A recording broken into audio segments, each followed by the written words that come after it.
یہ گنبد مینائی یہ عالم تنہائی، مجھ کو تو ڈراتی ہے اس دشت کی پہنائی۔ اقبال صحرا میں کھلے تنہا لالا کے پھول سے مخاطب ہیں اور یہ پیغام دے رہے ہیں کہ اے لالائے صحرائی، یہ لامحدود تنہائی تیرا مقام نہیں، میری منزل نہیں۔ گنبد مینائی آسمان، عالم تنہائی اکیلے رہنے کا جہان، دشت کی پہنائی جنگل کی وسعت، لالائے صحرائی صحرا کا پھول۔ اقبال کی شاعری میں ظاہری مناظر کے پیچھے گہرا فکری اور روحانی پیغام پوشیدہ ہے۔ گنبد مینائی سے مراد نیلا آسمان ہے جو عظیم گنبد کی طرح پوری کائنات پر چھایا ہوا ہے۔ عالم تنہائی ایسی دنیا جہاں انسان اکیلا ہو، کوئی ہمدرد یا رہنما نہ ہو۔ دشت کی پہنائی صحرا کی وسعت اور لامحدود پھیلاؤ کو ظاہر کرتی ہے۔ ظاہری طور پر یہ شعر ایک وسیع و عریض صحرا کا نقشہ کھینچتا ہے جس پر نیلا آسمان چھایا ہوا ہے، ہر طرف خاموشی اور تنہائی ہے۔ یہ منظر بظاہر خوبصورت، لیکن اقبال کے دل پر اس کا اثر خوف کی صورت میں ہوتا ہے۔ وہ کہتے ہیں کہ یہ بے کنارہ وسعت اور تنہائی مجھے ڈراتی ہے۔ یہ شعر انسان کو جھنجھوڑتا ہے کہ وہ اپنی زندگی کا مقصد پہچانے، خودی کو مضبوط کرے اور عملی جدوجہد کرے۔ اقبال کی نظر میں صحرا صرف ریت کا میدان نہیں، بلکہ یہ رہبانیت، ترک دنیا اور عملی زندگی سے فرار کی علامت ہے۔ اقبال اس تصور کو پسند نہیں کرتے کہ جس میں انسان دنیا سے کٹ کر گوشہ نشینی اختیار کر لے۔ کوئی لالۂ صحرائی کے حسن کو سراہنے والا موجود نہ ہو، وہ وسیع و عریض صحرا میں تنہا کھڑا ہو۔ بقول اقبال، فرد قائم ربط ملت سے ہے تنہا کچھ نہیں، موج ہے دریا میں اور بیرون دریا کچھ نہیں۔ اس شعر میں صحرا اور آسمان تنہائی کے مناظر پیش کرتے ہیں۔ گنبد مینائی سے مراد نیلا آسمان جو ایک عظیم گنبد کی طرح پوری کائنات پر چھایا ہوا ہے۔ عالم تنہائی ایسی دنیا جہاں انسان اکیلا ہو، کوئی ہمدرد یا رہنما نہ ہو۔ ایسی کیفیت، ایسی حالت جسے اقبال پسند نہیں کرتے۔ دشت کی پہنائی صحرا کی وسعت اور لامحدود پھیلاؤ کو ظاہر کرتا ہے۔ اقبال نے صحرا اور تنہائی کی علامتوں کے ذریعے یہ پیغام دیا کہ محض گوشہ نشینی اور ترک دنیا عظمت کا راستہ نہیں ہے۔ اصل کامیابی عملی زندگی میں جدوجہد، مقصد کی پہچان اور خودی کی تعمیر میں ہے۔ کہ ان کا پیغام ان علامتوں کے ذریعے کیا ہے کہ ترک دنیا نہیں بلکہ عملی زندگی، جدوجہد، اپنے مقصد کی پہچان اور خودی کی تعمیر، ایک مقام کو حاصل کرنا۔ کہ اقبال کی شاعری ہمیں خوف سے نکال کر عمل، حوصلہ اور بیداری کی طرف لے جاتی ہے۔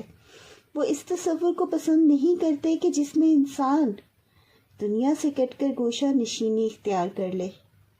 اقبال کا فلسفہ خودی حرکت، جدوجہد، عمل کا درس دیتا ہے، اس لیے وہ خود کو بھٹکا ہوا راہی کہتے ہیں۔ یعنی اگر انسان کے پاس واضح مقصد اور رہنمائی نہ ہو تو وہ اس وسیع دنیا میں راستہ کھو بیٹھتا ہے۔ وہ اسلام کو عمل، جدوجہد اور اجتماعی زندگی کا دین سمجھتے ہیں اور خودی کا درس دیتے ہیں۔ ان کے نزدیک اصل کامیابی یہ ہے کہ انسان دنیا میں رہ کر اپنی خودی کو پہچانے اور اسے مضبوط کرے۔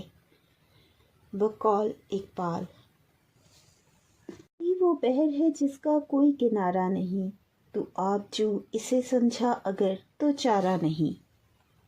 بھٹکا ہوا راہی میں بھٹکا ہوا راہی تو، منزل ہے کہاں تیری اے لالائے صحرائی۔